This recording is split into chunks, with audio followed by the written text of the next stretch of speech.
అమరావతి కోసం రెండో విడత ల్యాండ్ పూలింగ్ ప్రక్రియ ప్రారంభమైంది. అమరావతి మండలం యాండ్రాయ్లో గ్రామ సభలు నిర్వహిస్తున్నారు. మంత్రి నారాయణ హాజరయ్యారు. భూ సమీకరణపై గ్రామస్తులు, రైతుల అభిప్రాయాలు తెలుసుకుంటున్నారు.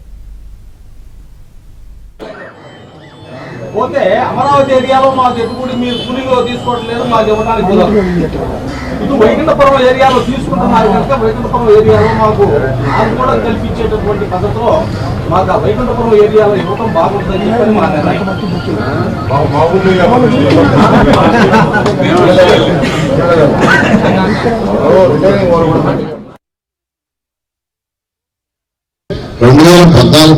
ఏ కాంట్రాక్ట్కి అయితే కాంట్రాక్ట్ ఇచ్చామో వాళ్ళ కాంట్రాక్ట్ వచ్చేలా వాళ్ళకి డబ్బులు ఇవ్వరా అవన్నీ పెండింగ్ పెట్టుంటే మళ్ళా అధికారులతో కమిటీలు వేసి వాళ్ళతో డిస్కస్ చేసి చర్చించి మళ్ళీ వాళ్ళ కోర్టు ఇవ్వకపోతే మళ్ళీ అమరావతి రాజధాని ఆగిపోద్దని ఎటువంటి ఇబ్బంది లేకుండా అన్ని క్లోజ్ చేయడానికి దాదాపు 8 నెలలు పెట్టింది.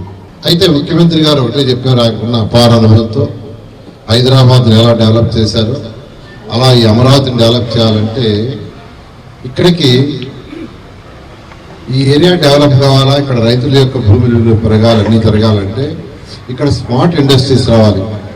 స్మార్ట్ ఇండస్ట్రీస్ అంటే పొల్యూషన్ లేని ఇండస్ట్రీస్ పెడితే అనేక మందికి ఉద్యోగాలు వస్తాయి.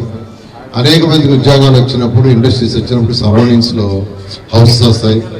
హౌస్ వచ్చినప్పుడు, ప్రజలు వచ్చినప్పుడు వాళ్ళకి పిల్లలకు స్కూల్స్ కావాలా, హాస్పిటల్స్ కావాలా, ఇవన్నీ డెవలప్ అవుతాయని స్మార్ట్ ఇండస్ట్రీస్ కొంత.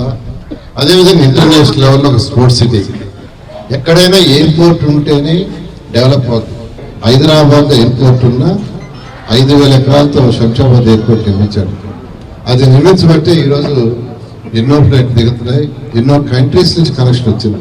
ఒకసారి ల్యాండ్ అక్విజిషన్ రైతులు నష్టపోతారు, ల్యాండ్ పుల్లింగ్లో తీసుకొని మేము గ్రామాల్లో మాట్లాడుతూ ఉన్నారు.